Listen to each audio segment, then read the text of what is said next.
Bonjour à toutes et à tous. Désolée pour le petit retard, c'est les aléas du direct. Bonjour Héloïse. Bonjour Marie. Hyper heureuse de ce premier live qui lance la semaine des métiers. Donc lundi 9 heures. Excusez-nous si on n'est pas encore aussi au taquet que la semaine, enfin, dans la suite de la semaine. Je vous laisse arriver dans le chat pour que vous sachiez, vous pouvez poser des questions. L'idée de ce live, c'est qu'il soit interactif.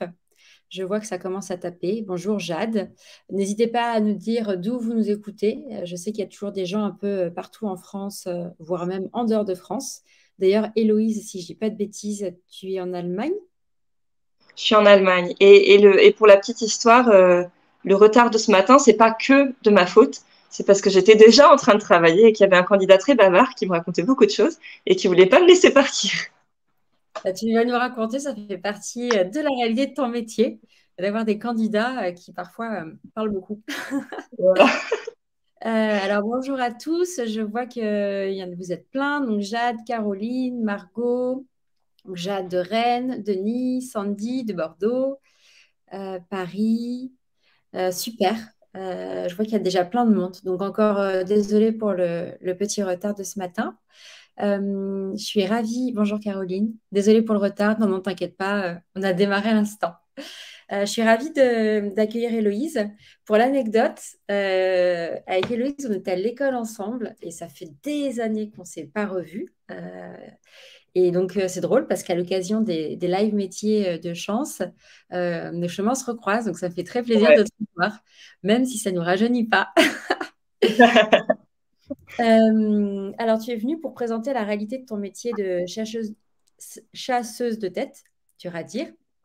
Et ce qui est intéressant, c'est que tu es arrivée à ce métier après des bifurcations. Est-ce que tu peux commencer par nous raconter un peu ton parcours dans les grandes lignes et comment tu es arrivée à exercer cette profession aujourd'hui? Ouais. Alors comme du coup Marine, on a fait nos études ensemble, donc on a un background commun. On a étudié la com toutes les deux, mais Marine est restée dans la com et puis moi j'ai fait différentes choses qui sont pas tout à fait de la com. Ça s'en rapproche. Finalement, moi, enfin, je crois que comme beaucoup de Français, enfin, on n'est pas tous dans le même cas, mais en tout cas, je crois que c'est un truc assez français. Quand on est bon à l'école, on pourrait se spécialiser. On nous dit ouais, mais c'est dommage de se spécialiser quand même. Tu pourrais faire S parce que quand même t'es bonne. Enfin, à l'époque, il y avait encore la filière scientifique. T'es bonne à l'école, donc fais S. Va pas te spécialiser en économie ou en littérature ou en autre chose. Continue à faire S, comme ça, t'auras tout. Après, t'auras toujours tout le champ des possibles qui restera ouvert. Donc j'ai fait S, je savais pas trop. Je me suis dit bon, les grandes écoles ça semble intéressant, mais c'est assez généraliste, je sais pas trop. Il se trouve qu'à ce moment-là, il y a une filière qui s'est ouverte en fait entre Sciences Po et une fac de sciences, l'UPMC à Paris. Et donc j'ai commencé à faire un double cursus en gardant ma casquette scientifique. C'est bon, je sais, je peux le faire, je connais. Et puis quand même, Sciences Po c'est intéressant. Là on parle de Sciences Po, mais ça pourrait être autre chose. Mais une grande école ou une école qui ouvre sur d'autres choses, c'est intéressant parce que ça amène d'autres choses. Ça m'a amené à la fin de mon parcours d'études en n'en sachant pas beaucoup plus, en me disant c'est bien, j'ai fait des études, j'ai réussi, c'est génial, mais j'ai toujours pas de métier dans les mains. Ça m'a amené à ça au bout de 3 ans. Et j'ai choisi du coup de me spécialiser en com en me disant, et ben là au moins j'aurai un vrai métier dans les mains. Alors ok, je serai pas plombière ou boulangère, c'est pas si spécialisé encore, mais bon, la com au moins la communication au moins c'est un domaine et on sait à peu près vers quoi ça va aller. Et puis finalement, bon, c'était toujours pas tout à fait clair à la fin des études. Et puis en fait, c'est parfois la vie nous amène à avoir des expériences. On n'avait pas tout écrit sur le papier quel était le plan de bataille. Ouais. Et la vie nous amène à faire des rencontres. Et du coup, bah, partir dans un chemin, à bifurquer. Et moi, je voulais travailler dans la culture. Donc finalement, le master communication à ce moment-là, c'était assez général. Il y avait plus, il y a eu un programme culturel à Sciences Po, il y avait plus ça. Donc je pouvais pas faire vraiment des études dans le secteur culturel. Et il se trouve que en cherchant mon stage de fin d'études, je suis du coup allée à la rencontre de quelqu'un au Centre Pompidou. Je devrais le remercier d'ailleurs parce que finalement c'est grâce à lui que je fais tout ça et que je suis aujourd'hui qui je suis. Et il m'a dit, moi, j'ai besoin de personnes aujourd'hui. Il se trouve que lui, il s'occupait du mécénat, donc du fundraising, de la collecte de fonds. Et il m'a dit, moi, j'ai besoin de personne, mais va voir un tel et un tel. Et il m'a recommandé à d'autres personnes par derrière. Et c'est comme ça que je suis tombée dans le grand bain du fundraising, donc qui est plus du tout mon métier d'aujourd'hui. Mais c'est comme ça que j'ai fait après 13 ans dans le domaine de la collecte de fonds, où j'ai vu, en fait, je pourrais en parler, mais c'est pas notre sujet d'aujourd'hui, mais il y a d'autres gens, je crois, qui interviennent pendant la semaine et qui parlent des partenariats, etc. Le fundraising, c'est un métier, c'est un domaine hyper divers où, en fait, l'idée qu'on en a classiquement, c'est on reçoit des courriers à la maison qui nous disent chère Madame Molchu, s'il vous plaît, donnez-nous 20 euros. Mais il n'y a pas que ça. En fait, ça, c'est le marketing direct qu'on appelle. Donc, c'est récupérer plein de petits dons. Il y a les grands donateurs qui est plutôt aller demander à quelqu'un 500 000 euros ou 1 million d'euros, que ce soit une entreprise ou un individuel. Et puis, il y a entre deux, travailler les donateurs qui donnent pas beaucoup, mais qui auraient la capacité à donner plus. Et ça m'a intéressée. J'ai fait du coup plein de choses. J'ai travaillé en fait plutôt pas dans le secteur culturel, mais après j'ai bifurqué. J'ai travaillé dans l'enseignement supérieur pendant longtemps. Et puis j'en suis arrivée à un point de ma vie où je me suis dit j'ai envie de faire autre chose. Là-dessus est arrivée la maternité. Et quand on devient maman, et ben ça rabat vachement les cartes et on se dit je sais pas si ce que je fais, je sais pas si j'ai encore envie de faire ça pendant 20 ans. Et est-ce que ça a du sens ce que je fais? Et du coup j'avais envie de changer sans savoir vraiment vers quoi aller. Et il se trouve que j'ai déménagé à l'étranger parce que, bon, bah voilà, encore la vie qui fait que Paris, c'est bien, mais à un moment donné, on peut en avoir marre de Paris. Et du coup, je me suis retrouvée, voilà, grande aventurière, à partir en Allemagne sans parler un mot d'allemand et en me disant, c'est pas grave, ça va le faire, ça va marcher. Et là, encore une fois, je ne savais pas trop ce que j'allais faire. Et il se trouve que par le hasard des rencontres, j'avais déjà pensé au métier de chasseuse de tête, donc à la chasse de tête depuis quelques temps, mais sans savoir si je voulais vraiment y aller. Et puis, par le hasard des rencontres, on m'a dit, vas-y, viens, on t'embauche. Et du coup, ça fait maintenant 1 an et demi que je travaille dans ce métier-là, dans cette activité. Et je me rends compte, en fait, je le savais pas. Encore une fois, mon plan de bataille n'était pas écrit. Mais il se trouve que mon métier est pas très différent de ce que je faisais dans le fundraising. Parce qu'en fait, avant, je cherchais des donateurs. Donc, je cherchais à créer du contact avec les gens et à leur dire, moi, ça m'intéresse de connaître votre vie, de rentrer dans une discussion, etc.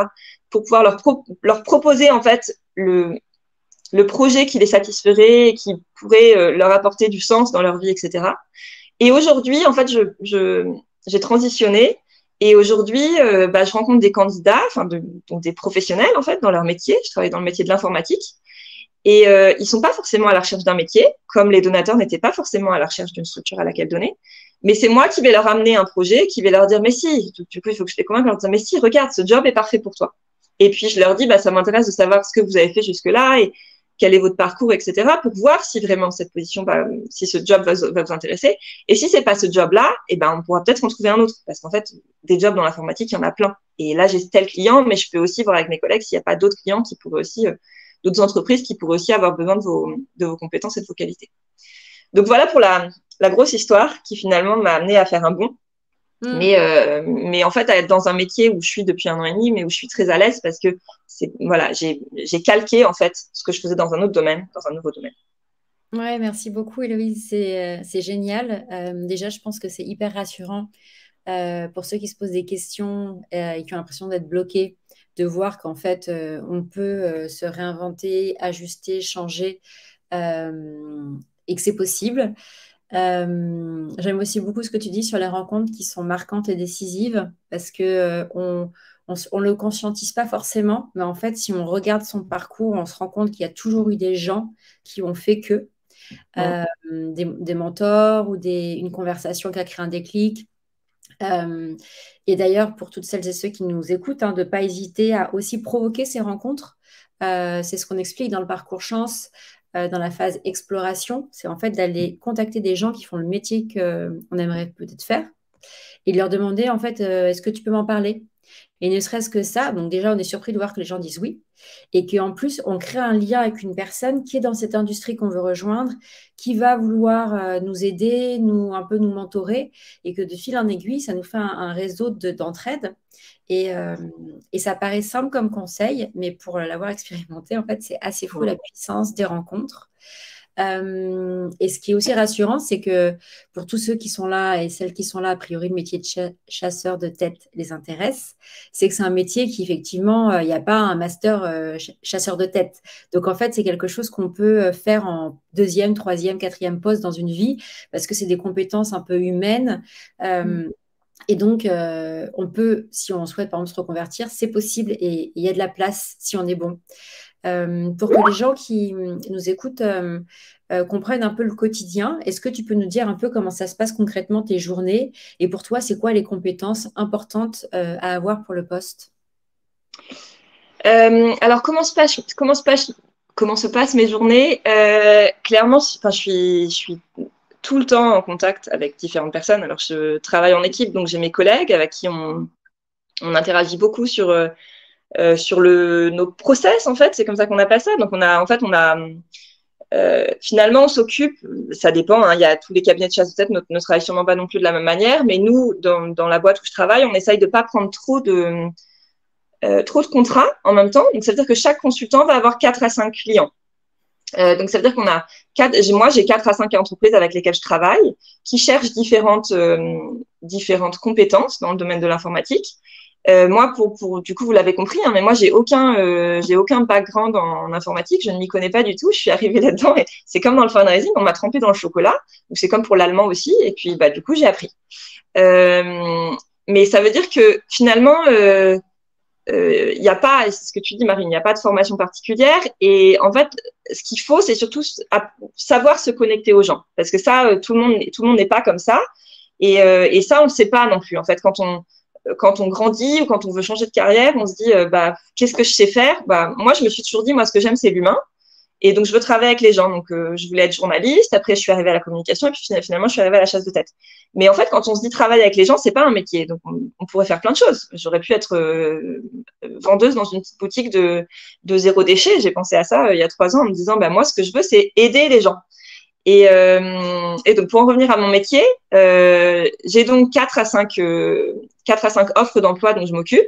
Et il faut que je trouve un administrateur système, un développeur Java, qui est un programme, une langue, une langue de développement, et puis un DevOps, et puis, je ne sais pas quoi encore, un architecte. Un cloud architecte. Un architecte, je pense qu'on dit un cloud architecte aussi en français. Je pense pas qu'on dit un architecte nuage. Ouais. Et du coup, la première étape, c'est que quand j'ai un nouveau client, je vais étudier la fiche de poste et puis je vais aller en rendez-vous avec le client pour que lui m'explique vraiment ce dont il a besoin. Ce qui est à travers les lignes, en fait. Parce que si mon métier se résumait à avoir une fiche de poste et à dire, avec les mots-clés, je vais aller chercher des candidats, en fait, il pourrait faire la même chose, le chef de l'IT ou le chef des ressources humaines dans l'entreprise. Moi, ce qu'il faut que je trouve, c'est les choses qu'il n'a pas dites. Et donc, en partant en rendez-vous avec lui, du coup, je vais apprendre à le questionner sur quelles sont les compétences que vous cherchez vraiment. Alors, les hard skills et les soft skills, quelles sont vos expériences, quelle est la structure de votre équipe. Et donc, en fait, comment la personne peut bien s'intégrer, parce que finalement, chercher un candidat, c'est il y a toujours l'entreprise, on a toujours l'impression en tant que candidat que c'est l'entreprise qui nous choisit, mais moi je dis toujours au candidat avec lequel je parle, vous aussi vous choisissez l'entreprise. C'est pas que l'entreprise qui va vous dire oui ou non, c'est aussi que vous, en tant que personne, vous devez bien vous sentir dans l'entreprise. Donc ça, c'est-à-dire qu'il faut le comprendre en rendez-vous entreprise, comment est la culture de l'entreprise, quel genre de personne peut bien fitter dans l'entreprise et dans l'équipe et dans le poste, etc. Et puis voilà, en plus, comme je suis dans le domaine de l'informatique, c'est pas tout le temps des grands bavards, les informaticiens. Et, donc, ils vivent pas non plus tous dans leur cave sans lumière du jour, etc. C'est aussi un cliché. En fait, c'est des gens plutôt ouverts. Et moi, ce que je trouve très agréable, c'est que dans ce quotidien de chasseurs de tête, du coup, en fait, on rentre dans le quotidien des gens et ils nous expliquent leur métier, ils nous expliquent ce qu'ils font. Et du coup, on apprend plein de choses. C'est pour ça que je vous dis, moi, j'ai pas de formation en informatique. Maintenant, j'ai envie de me faire certifier, etc., pour plus comprendre techniquement. Mais en fait, c'est génial parce que on peut toucher à plein de trucs. En fait, on peut vraiment papillonner d'un truc à l'autre. Si on se spécialise, alors il se trouve que quand on fait plus de positions dans un domaine, par exemple, quand on fait plein d'architectes réseau ou d'informaticiens réseau, alors on commence à vraiment mieux comprendre et après on va en conversation avec le candidat et on comprend vraiment mieux le métier. Mais on peut aussi faire plein de trucs différents. Ça dépend aussi de la stratégie de l'entreprise. Mais du coup, mes journées sont très rythmées par les rendez-vous. Donc les rendez-vous candidats, les rendez-vous avec les clients, entre deux, faire de l'acquisition client. Donc pareil, c'est encore avoir du contact humain parce que finalement, en un appel de 30 secondes, enfin, qui dure entre 30 secondes et 3 minutes, selon si le client a envie de travailler avec un chasseur de tête ou pas. Et ben, là aussi, l'idée, c'est de réussir à hameçonner la personne et à lui dire, bah, parle-moi, j'ai envie de te parler, j'ai envie que tu me racontes quel est ton besoin, etc. Donc, c'est aussi très, c'est pas un mot français, mais c'est aussi très challenging, au sens où c'est fait que de petits défis, en fait, la journée. Et ce qui est aussi très agréable, c'est que moi, j'avais peur de ce métier en me disant qu'il allait avoir beaucoup de compétition en interne, parce que c'est beaucoup la course à la commission, parce que les chasseurs de tête sont payés à la commission. Et ce qui me gênait aussi, c'est le côté où moi, quand j'avais parlé à des chasseurs de tête, du coup, dans mon métier d'avant, dans le fundraising, je me disais, en fait, ils nous appellent, mais ils y connaissent rien. En fait, on leur raconte notre carrière et nous, on est hyper excités de raconter notre expérience et de dire, bah, je fais ci et ça. Et en fait, on se dit, bah, finalement, le chasseur de tête, ce qu'il fait, c'est qu'il note les mots-clés, il y comprend rien et ça l'intéresse pas. Et moi, c'est pour ça aussi que je voulais pas y aller au départ, quand j'y ai pensé, parce que je me disais, je veux pas, si je fais de la chasse de tête, je veux pas être cette personne-là. J'ai envie d'être vrai et j'ai envie de m'intéresser aux choses et pas seulement de noter des mots-clés parce que dans ce cas-là, il n'y a pas vraiment de valeur ajoutée au métier. Voilà. Super, super clair. Et effectivement, quand je t'entends parler, je me dis qu'il y a le métier, enfin, il y a chasseur de tête et chasseur de tête parce que j'ai été plusieurs fois appelée par ce type de personnes et tu en as avec qui il y a un lien qualitatif où tu sens qu'il te considère en tant que personne et qu'il se rappellera de toi. Et tu en as où franchement, c'est très limite. Il en a rien à faire de toi, clairement. Il veut juste fourguer son annonce, il te parle 2 minutes, il t'envoie le lien et c'est tout, quoi. Donc, et je pense que ce qui est vraiment intéressant, c'est que quand tu dis ils vont se rappeler de toi, après le chasseur de tête, il peut pratiquement devenir comme un coach. S'il a envie d'aller dans ce domaine-là. Moi, quand mes candidats ont des entretiens après en entreprise, bah, du coup, je leur fais des briefings et on prépare les questions qu'ils peuvent préparer. Et voilà, ils sont aussi pas tous à l'aise. Il y en a qui sont très rodés, qui sont très à l'aise en entretien et ils n'ont pas besoin que je sois leur maman et que je les materne. Mais il y en a qui sont contents parce qu'on est aussi dans la conversation. Et après, du coup, ils restent en lien avec toi. Et c'est ça aussi qui est chouette, c'est que bah, parfois ça marche, parfois tu places le candidat, donc ça fonctionne, il y a le fit entre l'entreprise et le candidat, ils signent le contrat, et puis l'histoire ne s'arrête pas là, parce que du coup, l'idée, c'est aussi de rester en contact avec les candidats pour, dans 3 ans, 5 ans, 10 ans, quand tu changeras de poste, qu'ils reviennent vers toi. Et parfois, ça marche pas, et moi, quand les candidats me disent, ah, je suis désolée que ça n'ait pas marché, je lui dis, mais enfin non, sois pas désolé, parce qu'en fait, si c'est pas le bon poste pour toi, t'as pas à être désolé, tu le fais pas pour moi. À la fin, c'est ta carrière, en fait. C'est pour toi qu'il faut qu'on voit si ça marche ou pas, ou pour l'entreprise. Et on restera en contact. Et puis, bah, la prochaine fois, ça marchera peut-être. Mais ouais, je pense que encore une fois, on travaille pas tous de la même manière et on n'est pas tous les mêmes personnes non plus. Hein. Moi, le fait que j'ai travaillé dans le fundraising avant, dans le non-profit, ça fait que la commission, pour moi, c'est pas le Graal absolu. Évidemment, à la fin, je sais que je vais avoir une commission parce que ça a fonctionné, que j'ai placé mon candidat, mais c'est pas après ça que je cours. Moi, je cours vraiment après le fit humain, le côté que je trouve ça génial de pouvoir, pas vraiment de changer des vies, parce que je suis pas non plus une magicienne ou voilà, mais d'aider les personnes à trouver leur prochain poste, à retrouver de l'envie d'aller travailler, à trouver un job plus intéressant, où ils seront mieux valorisés, où ils seront mieux payés, etc. Et c'est ce côté-là qui me plaît vraiment, l'aspect humain. Ouais, bah, ça résonne beaucoup pour moi ce que tu dis parce que effectivement, je sais pas, j'ai dû être chassée beaucoup de fois hein, parce que ça fait longtemps que je travaille et que je suis sur une industrie où ça bouge. Donc, et je pense qu'il y en a deux qui m'ont marqué parce qu'il y a une vraie relation humaine qui m'envoie d'ailleurs des messages régulièrement pour prendre des nouvelles. Et je trouve ça génial parce que c'est exactement tout ce que tu as raconté. Alors, je vois que les questions commencent à arriver dans le chat. Il y a Julien qui demande comment tu choisis les prospects à contacter. Alors, je ne sais pas dans ce cas-là, si on parle des prospects, j'imagine qu'il parle plutôt des prospects des clients, oui, des entreprises. Ah, pardon. Parce que ouais, je ne sais pas si tu parles, Julien, des clients. Il est en train de préciser. D'accord. Prospect client, c'est ça. Ouais. Parce qu'en l'occurrence, les candidats, on fait ce qu'on peut pour les trouver, hein, parce qu'il y en a plein des candidats, mais ils n'ont pas envie d'être chassés par des chasseurs. Et donc, il y en a plein qui répondent pas. Donc ça, c'est le challenge. Les prospects, je pense que moi, je peux parler de mon expérience dans mon entreprise. Ce sera pas forcément la même chose partout. Moi, ça m'intéresse pas de travailler avec des énormes clients. Donc, travailler pour des boîtes comme Airbus, des très gros groupes, parce en l'occurrence, il y a Airbus en Allemagne, donc je peux vous en parler. ça m'intéresse que très peu parce que finalement, dans les gros groupes, il y a vachement de process. C'est un peu comme quand on travaille dans les marchés publics. Il faut commencer par être sur la liste des chasseurs de tête autorisés à travailler avec cette entreprise. Après, il faut envoyer tout un tas de papiers. Il faut toujours réduire ses commissions parce que finalement, ils veulent pas nous payer autant que ce qu'on aimerait payer. Ça veut dire que quand on est moins payé, bah, on va moins bien faire le travail. Alors, on le fera quand même, mais on n'aura pas non plus ce niveau de qualité dans l'échange avec l'entreprise parce qu'ils vont nous dire, bah, vous parlez à l'acheteur, en fait, au secteur achat directement. Vous n'êtes pas en contact avec les RH, vous n'êtes pas en contact avec le chef de l'IT. Et du coup, on obtient beaucoup moins d'informations, donc on peut beaucoup moins bien travailler. Donc, c'est pas extrêmement intéressant. Donc, moi, ce que je préfère, c'est travailler avec des PME, en fait.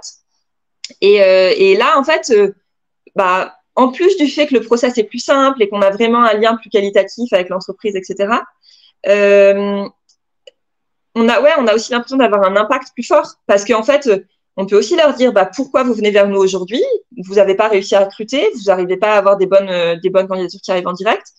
Et il semble que si vous avez eu des collaborations avec d'autres chasseurs de tête, ça n'a pas fonctionné. Pourquoi ça n'a pas fonctionné? Et en fait, toute cette conversation, on peut l'avoir.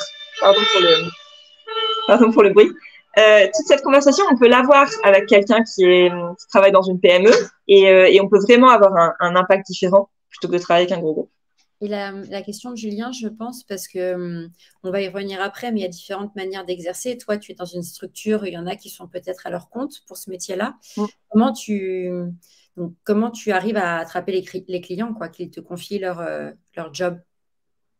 Ah bah c'est un job de vente en fait. Hein. C'est comme quand je faisais du mécénat avant et que je devais vendre mon projet à un donateur et c'est comme un commercial qui va vendre des solutions informatiques ou des fenêtres. Je sais pas, moi je crois pas au côté. Enfin, bien sûr, il y a une formation, il y a tout un argumentaire à travailler aussi. Mais moi, je suis persuadée qu'il y a vraiment le lien humain. Il n'y a pas seulement les techniques de ah si je lui dis ça, il va répondre. Évidemment, il y a un peu de rodage à avoir parce que la personne très souvent elle veut pas te parler au téléphone et donc en 20 secondes elle raccroche et elle te dit non, on n'a pas de besoin, c'est bon. Et il faut savoir contre-argumenter un petit peu pour lui dire bah, est-ce que vous pouvez m'expliquer pourquoi vous dites qu'il n'y a pas de besoin, etc.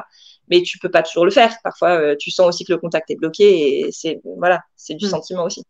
Ok. Il y a Ilona qui nous demande quelle est la mission que vous préférez et celle que vous aimez le moins.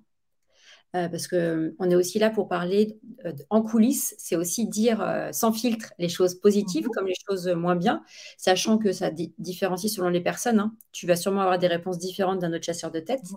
Donc, qu'est-ce que tu préfères et qu'est-ce que tu aimes le moins? Et en termes de salaire, parce que donc, la rémunération, c'est aussi hyper important.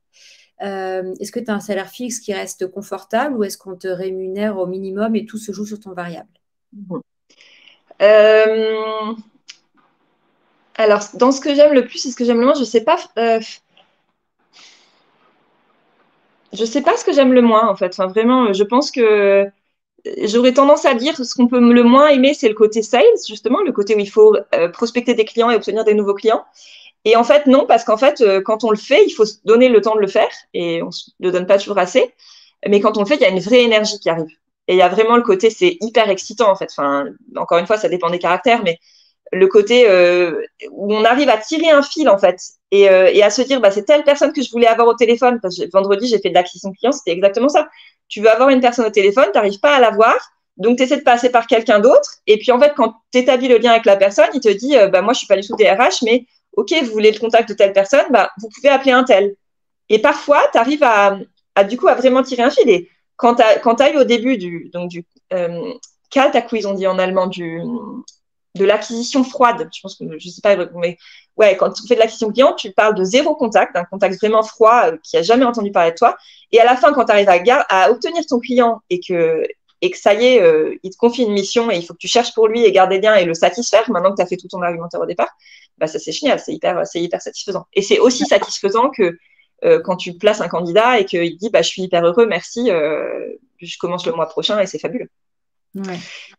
Et par rapport au côté rémunération, ça dépend vraiment des entreprises. Moi, il se trouve que je suis dans une entreprise où on a plutôt un fixe pas très élevé, mais par contre, on a des bonnes commissions et on est payé dès le premier euro en commission. Donc, ça veut dire que si la première année, après ma période d'essai, je place un candidat et je le place pour, en l'occurrence, en général, on travaille avec 30% de commission. Donc, imaginons qu'on place un candidat à 100 000 euros. Et ben là-dessus, l'entreprise va gagner 30 000 euros et moi, je vais gagner 10%. Donc, moi, je vais gagner 3 000 euros. Et ça, c'est à partir du premier euro. Mais il y a d'autres entreprises, d'autres concurrents de ma boîte qui donnent plutôt un fixe plus élevé. Et par contre, pour obtenir ta commission, il faut déjà que tu rentres les premiers 100 000 euros. Donc, en gros, il faut déjà que tu places 3 ou 4 candidats et après, tu gagneras une commission. Et donc, bah, forcément, la dynamique est autre. Moi, il se trouve que j'ai pas choisi mon entreprise en me disant, je connaissais même pas les modèles de revenus et puis j'ai pas vraiment fait d'études marché. Hein. Je me suis dit, j'ai un contact là, ça m'intéresse, c'est une grosse boîte, c'est connu, allez, je vais y aller. Mais voilà, il y a des dynamiques différentes dans différentes boîtes de choses. Oui, effectivement, je pense que tu as autant de règles que de structures. Et en plus, c'est vrai que tu es en Allemagne, peut-être qu'en France, il y a de légères différences. Une question qui est revenue plusieurs fois, donc là je vois celle de Marie-Laetitia. Quel pourcentage entre les différentes missions, recherche entreprise, recherche candidat, rencontre candidat, si tu arrives à estimer? Ça devrait être équilibré. En fait, je crois que ce qui prend le... Je sais pas, c'est difficile à dire en pourcentage. Clairement, quand on travaille dans une grosse boîte, moi c'est mon cas en fait, la boîte dans laquelle je travaille, elle appartient au groupe Randstad. Et c'est une boîte très connue dans l'informatique en Allemagne. On est très connu, on fait ça depuis 25 ans, donc on est le référent en informatique. Donc clairement, il y a beaucoup de clients qui nous arrivent. Quand on travaille pour un gros nom, il y a beaucoup de clients donc d'entreprises qui viennent te voir naturellement et qui te disent je cherche pour tel poste. Et donc c'est pour ça que tu n'as pas beaucoup d'acquisitions à faire. Maintenant, il faut le faire parce qu'il faut toujours préparer son futur. Mais je peux pas dire que ce soit la majeure partie de mon poste. Entre la rencontre client et la rencontre candidat et la recherche candidat, en fait, la recherche candidat prend énormément de temps parce qu'on fait du sourcing, donc on va sur LinkedIn, sur un autre réseau qui s'appelle Xing ici en Allemagne, sur Indeed, sur Stepstone, etc. Et c'est très, très, très chronophage. Maintenant, c'est très chronophage et on fait ça par bloc.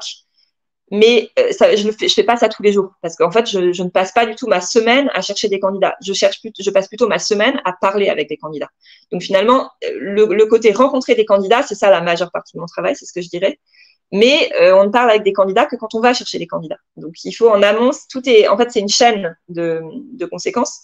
Et quand on a cherché des candidats, bah, après, il y a les rendez-vous qui tombent. Et puis, bah, quand les rendez-vous tombent pas, bah, il faut faire des relances ou rechercher, etc. Donc, en fait, dans mon quotidien, la rencontre candidat est beaucoup plus importante. Mais j'ai des semaines où je vais faire que du sourcing parce qu'il faut chercher les candidats. Ok, super, merci beaucoup. Héloïse, si tu es OK, il y a des personnes qui aimeraient échanger avec toi après le live pour quelques questions supplémentaires, parce que je vois qu'on arrive à la fin du temps. Écoute, merci beaucoup. C'était hyper chouette. J'ai une dernière question, si c'est OK pour toi, parce que je sais qu'on a dépassé. Chez Chance, on dit qu'un travail, c'est 4 piliers. Donc, tu as le pilier métier, donc les missions que tu nous as expliquées. Tu as le pilier aussi finalité, sur le sens que tu y trouves. Donc, toi, tu nous expliquais, hein, c'est ce lien humain, cette satisfaction de voir les gens heureux dans leur nouveau travail, etc. Tu as le pilier environnement et le pilier impératif. Impératif, par exemple, c'est le salaire, on en a parlé. Pour le pilier environnement, c'est qu'en fait, un même métier peut être pratiqué de plein de façons différentes. Moi, par exemple, je suis communication salariée aujourd'hui, mais je pourrais être communication en freelance. Est-ce que tu peux nous expliquer un petit peu c'est quoi les différents grands types d'exercices du métier de chasseur de tête? Eh ben, j'imagine, je sais pas quelle est la vraie réponse, mais j'imagine que c'est ce que tu dis. En fait, on peut exercer dans une petite boîte ou dans une boîte de taille moyenne et être quelques chasseurs de tête qui travaillent ensemble. Typiquement, il y a des boîtes où ils sont, je sais pas, entre 5 et 10. On peut être dans une très grosse boîte, ce qui est mon cas. Il y a des boîtes encore plus grosses que la mienne, mais c'est quand même, voilà, on est quand même beaucoup de recruteurs en interne. En l'occurrence, il y a un petit truc que je peux dire aussi, c'est que moi, je fais que du placement direct. Donc, ça veut dire que moi, quelqu'un qui cherche un CDI ou une boîte qui cherche quelqu'un en CDI, c'est de ça que je m'occupe. Maintenant, mes collègues en interne, moi, je ne fais que ça parce que j'appartiens à une équipe qui ne fait que ça. Mes collègues en interne, ils s'occupent de freelance ou ils s'occupent de personnes qui font du contracting, donc qui sont embauchés par ma boîte et qui sont détachés chez Airbus, par exemple. Ok. Et donc là encore, bah, c'est dans une même boîte, il y a différents environnements. Et puis, la dernière chose que tu disais, c'est qu'on peut aussi faire ça en tant que freelance. Enfin, je pourrais aussi me dire, je suis chasseuse de tête à mon compte et je fais ça toute seule, ou j'ai un partenaire. Mm. Et donc, bah, du coup, c'est pas du tout, évidemment, c'est pas du tout le même, la même réalité. Moi, j'ai vraiment le confort, là, d'avoir un nom, de pas dire, je suis Héloïse Tan et je suis chasseur de tête et personne ne me connaît. Et donc, pour aller chercher ses clients, pas facile. Par ailleurs, tu as la liberté et tu te rends compte qu'en fait, bah, quand tu rapportes, quand tu fais des placements, etc., ça t'arrive direct à toi, évidemment. Mais moi, je trouve ça très bien aujourd'hui de pouvoir m'appuyer sur une marque et sur une expertise et de dire ma boîte fait ça depuis 25 ans et on est très connu dans le domaine. Parce que Ouais. du coup, on a une légitimité dès le départ. Oui.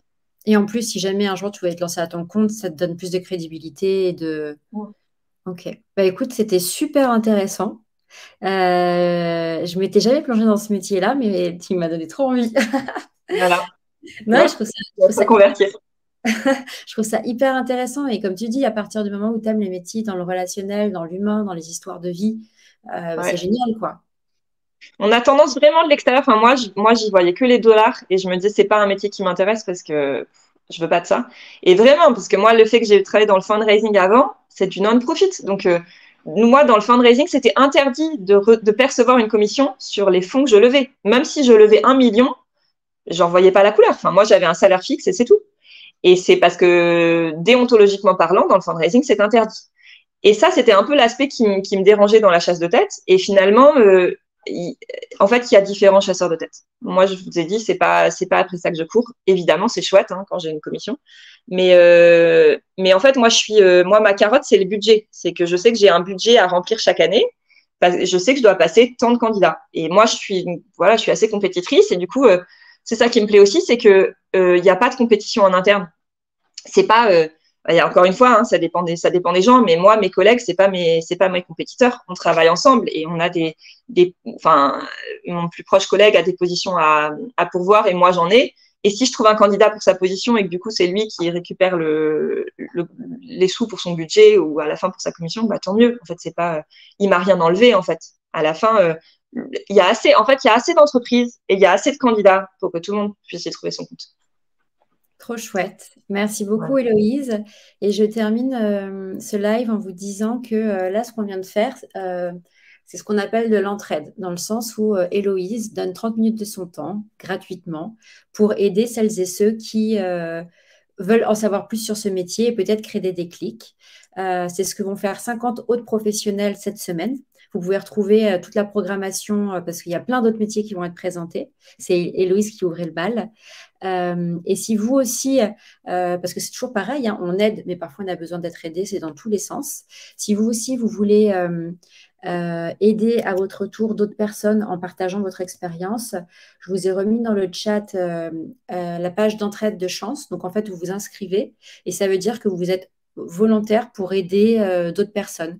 Donc ça veut dire que par exemple, si vous êtes, je ne sais pas, marketeur, vous acceptez d'être contacté par des gens qui auront envie d'avoir des renseignements sur le métier de marketeur et vous pourrez comme ça aussi vous aider d'autres personnes et être aidé parce que c'est un beau cercle vertueux. Mille merci Héloïse, c'était super de te revoir après toutes ces Bah années ouais, ouais. et c'était super de découvrir ton métier. J'ai adoré et je vois que tu as plein de merci génial dans le chat. Donc, ça a plu à beaucoup de personnes, je pense, ton intervention. Merci beaucoup. Bonne journée, Marine, et à Bonne journée. bientôt. À Et bonne bientôt. journée à tous. Merci, au revoir.